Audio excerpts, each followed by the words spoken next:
Hey friends, welcome back to the second channel. We are doing a little unboxing of a bunch of headphones today. And as we're doing that, we're gonna be answering some questions from Twitter. So I'm just gonna scroll through them in the order that they appeared on my timeline while doing this unboxing stuff. We're gonna start unboxing the BioPlay H95. Question, how do you manage to control yourself while doing work when you're using your laptop or iMac, which has enough resources to run some entertainment? Ever since I got the new MacBook Pros, I've just been doing procrastination instead of working. It's a bit of a weird question because I don't think for most people, the thing stopping them from procrastinating by watching YouTube videos is the processor speed of their laptops. Ooh, hello. Yes, maybe you have processor speed to play games, but really, I don't know. I think broadly the question is, how do you stop yourself from procrastinating when you're working? This is really nice. This is like high end. How do you stop yourself from procrastinating while working? And really, the solution is to make it super easy to get started with work. Very nice. And make it super fun to do the work once you've gotten started. So making it easy to get started will stop procrastination, which is the problem with getting started, but making it fun will stop distraction, which is where you find yourself wanting to do other things. And if your work is not already particularly fun by default, you can find ways to make it more fun by, for example, turning it into more of a game, or for example, by kind of taking your initiative and doing things your own way, or for example, studying with friends. There's all those different strategies, but I don't really think the problem here is your computer speed on your M1 MacBook. That's not the problem. There is an emotional problem going on that's way more important than the fact that your computer now has extra processing power. King Smith. All right, Hearn says, do you get stuck during writing? And how do you sort things out when that happens? So looking forward to your answer. Yes, I get stuck during writing all the time. Ooh, these are nice.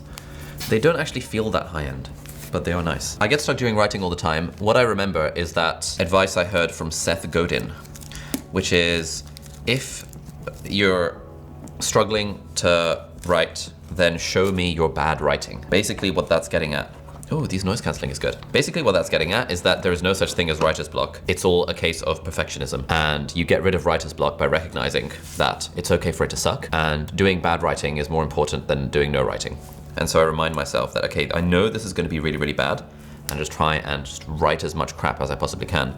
And as I'm writing the crap, occasionally some good stuff comes out. So that's how I continue when I get stuck. Fairs Weasley says, congratulations on sticking to your dream. It's a really hard choice to make. I can only imagine. I'm going through what feels like a crossroads. I'd love any tips that could help me make the right choice. Thanks. Okay, this is a very broad question. Tips on making decisions when you're at a crossroads. There's a few different ways to think about this. Firstly, no one's advice on this is actually going to be helpful, so because you have to figure it out for yourself. But, you know, I'm in the business of giving advice. And so what I would come back to is a few principles for making decisions at crossroads. Well, like one of the principles I follow is what's the risk and benefit of these two decisions? So for me, let's say I'm at a crossroads where I'm like, do I quit my job as a doctor and go full-time on this YouTuber thing? Or do I continue working as a doctor and do the YouTube thing as a side hustle? You just gotta weigh up the pros and cons, weigh up the risks and benefits. And often one decision will have, you want to find where is the downside or upside asymmetrical. So for example, is it a good decision for me to, I don't know, jump off a cliff and attempt to fly? Probably not. The upside is I can feel like a bird for a few seconds. The downside is I die. So the downside is asymmetrical. It is a lot worse for me to die than it is good that I feel like a bird for a few seconds. What if the decision is, should I quit my high-paying job and start my own business? There, what is the downside? The downside is, well, the fact that you've lost some income on your job. But is it really a downside? Well, you can probably just get another job for maybe a little bit less pay. So the downside is the difference between, let's say I've got a 30K job right now and I quit it to start my business doesn't work out. Basically, next week I could just get a 28K job. And so the downside is 2K. But what if my business succeeds? What's the upside? The upside is infinite. It could potentially become huge. And so you have asymmetrical upside. So we want to be finding areas in our life where we have the possibility for asymmetrical gains and avoiding areas in our life where we have the possibility for asymmetrical losses. The other one that Jeff Bezos uses is the regret minimization principle, which is basically that, will I regret this decision 80 years from now or when I'm 80 years old? And what's the decision that I can take that would minimize my own regret? So those are some ways that I think like abstractly about this idea of making decisions. Ash M. Salam Ali, what are your thoughts on video/audio-led YouTube channels? Can they be successful without having a face representing the channel? I often get this question from like Muslim girls who are, for various reasons, afraid to show their faces on the internet. Some people say my parents won't let me. Some people say people will judge me. Some people say I just don't want to because whatever. That's fine. You can have a faceless channel. Have a look at channels like Wendover Productions. One of the chaps in my agency, he's amazing. No one sees his face, but his videos are fantastic. And there's a bunch of like explainer educational channels that are faceless and explain stuff through cartoons or through animations or through graphics. It's a lot harder to do. It takes a lot of work to put together a fully animated video.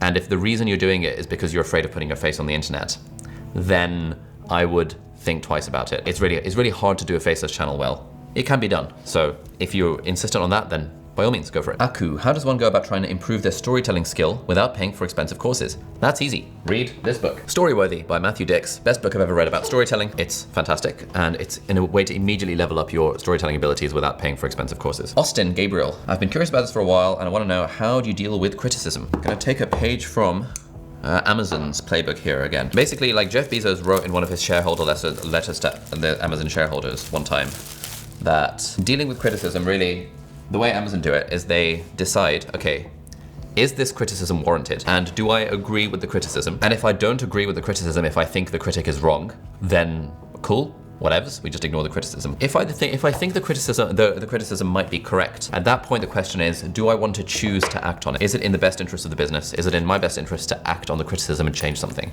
If the answer is yes, we change it. If the answer is no, we don't change it. And I think approaching criticism, that's kind of like how I approach criticism. Like if someone on my team said that I come across as like, I don't know, a mean person who is like not nice to their employees, and I'm like, oh shit, you know, maybe there's some truth to that. You know, it's a person's feelings, get some good vibes from the rest of the team. Okay, cool. Is it something that I want to choose to change? The answer is yes, because I care about how my team feel about me. I care about them having a nice experience at work. And therefore, if someone gives me that piece of feedback or advice or criticism or whatever, I'm like, cool, thank you for that. It feels hard in the moment because you're like, shit, I didn't realize I was doing that. But it's always a good thing because then you can act on it. But if, for example, someone on the internet said, Ali, you're a bit of a loser, that counts as criticism. Do I agree with it? Probably. Do I want to change anything about my life? No. If someone on the internet said, Ali, you have a really slow typing speed. Do I agree with that criticism? No. I have a really fast typing speed. I'm good at typing. So like, I think that's sort of the thought process that I use to deal with criticism. Like it's all kind of easier said than done. I think criticism is always hard to hear when you're hearing it, but it's the same as feedback. Like feedback is how we improve. And if the criticism or feedback is dealt constructively and with love and with kindness at its core, rather than with destructive intent, then we can always recognize it as an opportunity for growth. So that's the vibe. What's your favorite budget pen? Ooh, the Muji ones. Muji 0.7mm thingies, but also the Uniball 0.7mm fine liners. Khaled says, one of your videos, recommended tech for students. You suggested a camera, and it's better than creepy iPhone photos. With the new iPhones, do you think buying a camera is relevant? I still think having photos from a camera just looks way better than having photos from a phone. It's not an absolute requirement. By all means, you can take really good photos with an iPhone. It's just that there's something about a camera where if you have a camera and you bring it to an event and you're taking photos at the party, people just take it more seriously. People are a bit more like, it's a bit more interesting. It's a bit more of like a bit. But also the photos do just genuinely look nicer if you have a camera that has a decent lens on it. I'm still really grateful that I bought a camera when I was in medical school because I have such amazingly high quality photos of me and my friends. And those are not the photos that even a modern iPhone could really get. I think the problem with an iPhone is the iPhone encourages you just like portrait mode, snap stuff, blurry, etc., etc. Those are fine and it's good for the memories, but I don't know, they're just not ideal. Hey Kumle, I know you prefer not having remote team members going forward, but any chances of hiring interns remotely? I don't think so. I realized that I much prefer having people who I can work with in person because it's just more fun. And one of the reasons to build a business is to have fun. And I don't really have that much fun working with remote team members. I would have more fun if all of our team were in person. And so moving forward, I am probably only going to hire in person, or at least people who I can see on a somewhat regular basis. So even if the business goes remote, I probably would want to continue hiring people who are in London or around London, where it's easy enough to hang out in person, because I think there's a lot of vibes that you get in person. This is the Anchor sound course. Ooh, interesting. Bit more flimsy in terms of the packaging, but a bit more plasticky in terms of the feel. But yeah, it feels pretty comfortable. Oh, very light as well. Amir Abani, how do you get over that fear of being awkward when filming in public? Lol. You don't. It's always awkward. It's always scary. You just do it anyway. I literally have no advice for this other than just do it anyway. Feel the fear and do it anyway. That's a nice phrase. Thoughts on cold showers? I've heard good things about them. I want to do a video where I try cold showers for 30 days and see what happens. But yeah, for now, I don't really do cold showers because it feels a bit grim. Victoria, do you secretly wish you had stayed a solopreneur with some outsourcing? Pros and cons of that versus having a big team of your own. Yeah, there are some times where I think, you know what? I sort of wish I was still kind of a solopreneur with maybe a small team, maybe outsourced freelancers or something like that. But then, you know, like yesterday, we had like a really great day in the studio where we had like, I don't know, 6-7 team members here. And it was just like really fun. The banter was flowing, the vibes were good. And we made so much progress on stuff. And I was thinking that like, it is just more fun working with a team. especially working with a team in person. And yes, it's a bit more faff and you have to worry a bit more, and you realize you have all these people problems and you have to deal with like people's personalities clashing with one another, and you have to sometimes give candid feedback to people and potentially risk hurting their feelings by telling them that their work's not very good in a nice way and all that kind of stuff. But all that kind of stuff helps you grow as a person. And I think at this stage of my life, it felt more fun. And it does feel more fun to have a team. Maybe that will change. Maybe at some point in a few years or in a few months, potentially, I might think, you know what, let's downsize the team. Let's go back to solopreneur mode. But I think if the business continues to do well, then I think, yeah, it's nice having a team. So the business needs to continue to do well to continue to sustain the ridiculous headcount that we have in the team. But it is more fun, and it does give you more leverage. And it does mean that, for example, when we're launching a new project like the podcast, I can be like, Amber, you're in charge of the podcast, or our new YouTube channel. Like Jamie, you're in charge of the YouTube channel, or Gordon, you can just make everything look really good. Like it's super nice to be able to give people autonomy over a thing. And then I just show up and do my bit, which is like talking to a camera and shooting these silly videos, whereas the rest of it's taken care of. That feels really cool when it works. It feels a bit frustrating when it doesn't work, because it's like, oh, I gave this person responsibility of this thing and they haven't done it to the standards I would have expected. But you kind of have to roll with that, and you like, well, that's what happens when you work with people. Stuff like that happens, but hopefully over time, the net effect of having people to work with is great vibes, and hopefully we'll have a strong ROI on our business. Abdaal, how do you keep your feelings separate from your decision making? I don't really have feelings. I think feelings can always be interrogated. And so if I'm feeling weird about something, I will sit with it and meditate on it and like journal about it and figure out why I'm feeling weird about the thing. And there's usually a somewhat logical reason as to why I'm feeling weird about a particular thing. If, for example, I was looking to hire a new team member and I just got a weird feeling from them, I'd be like, okay, why do I have this weird feeling? And I'd interrogate that and be like, okay, maybe it's this, maybe it's that, maybe it's this, maybe it's that. And so that would feed into my decision making. But I think, yeah, feelings when they are taken too seriously can also be bad. And feelings when they're not examined logically can also be bad. And I certainly don't believe this thing that a lot of people seem to say, which is that feelings are king and that your feelings are absolutely everything, and you have to, if you feel this thing about something, that is objectively true, because feelings are ultimately a story that we tell ourselves about a particular experience, and we can choose to change that if we want. Or we can examine it, because often our gut reveals useful insights. But either way, feelings need to be examined for them to be worthwhile in decision making, I think. Sumit, I genuinely wonder, what is the initial push that made you start filming YouTube videos? What is it, if you fancy sharing? Honestly, it was content. Ooh, these are nice. Oh, it's another Anchor product. Soundcore. Honestly, it was content marketing for my business. Run a business that helped kids get into med school. So I was thinking that, hey, if I can do videos kind of documenting the process of that, teaching kids how to get into med school, then maybe some of them will sign up to my course. This is absolute standard in marketing these days. Content marketing, where you give value for free, and then people who like your stuff will sign up to your paid products. Okay, Alvaro says, as a teenager 18, do you think it's better to focus on yourself, sports, studies, hobbies, or getting in a relationship? Love your videos, bro. If I had to choose, probably yourself. I think most people who are in relationships at the age of 18 are not still in those relationships further on. And I think when you're young, i.e. 18 to 20 to mid-20s to 18 to 27-ish, 18 to 26-ish, it's probably better to explore rather than exploit, i.e. to date a few different people and like see what people are like and see what you like, see what you don't like, and improve as a person and blah, blah, blah. And then once you've got lots of data points from like going on dates with people, maybe getting into relationships here and there, at that point you kind of know more about what you're looking for and what you vibe with. Whereas if you get into a long-term relationship when you're very young and then it ends, now you've suddenly, quote, lost, like, I don't know, 5 years on the dating market. Maybe this is just me. Like, if I've got friends who've been in relationships since the age of 16. One of my friends is getting married to someone he met at the age of 16. They're now 27. They've been together for 11 years and they're getting married next year. And they love it. They think it's great. Like, so I think it just kind of depends on who you ask. But yeah. The fact that you're asking the question suggests that you need to focus on yourself rather than getting into a relationship. So Rasa, till now, what's your biggest achievement and what's the biggest regret in your life? I don't really like thinking of achievements. Hey, I can't really take credit for any of my achievements, so what's the point of like thinking about it? Regret, I don't really have any major regrets. I guess minor, I guess like the only regrets I have in life are where I have accidentally or on purpose treated someone badly, usually accidentally, where I think, I could have handled that better. So in those cases, like, yeah, those are literally the only regrets that I have in life. What's your favorite newsletters? Ooh, I really like Paul Millard. Check out Paul Millard. It's called Boundless. Boundless.substack.com. He has written a book recently, The Pathless Path, which I'm reading on Kindle right now. And it's I just love him, love his stuff. In his early 30s, Paul Millard had everything he thought he wanted: a high-paying job working with CEOs and a long list of impressive achievements and credentials. Yet, instead of feeling fulfilled, he sensed something was wrong. The pathless path is a story of leaving the quote default path and embarking on an uncertain but ultimately more fulfilling path. Upon leaving his job, Paul is forced to reckon with his own lack of wisdom about what he really wants. Through living in different countries, experimenting with working in different ways, and taking extended breaks from work, Paul is able to piece together a set of ideas and principles that help him find a way forward. That approach, the pathless path, is a philosophical roadmap for people who are searching for better ways about thinking about work and life in a fast-changing world. It's really good.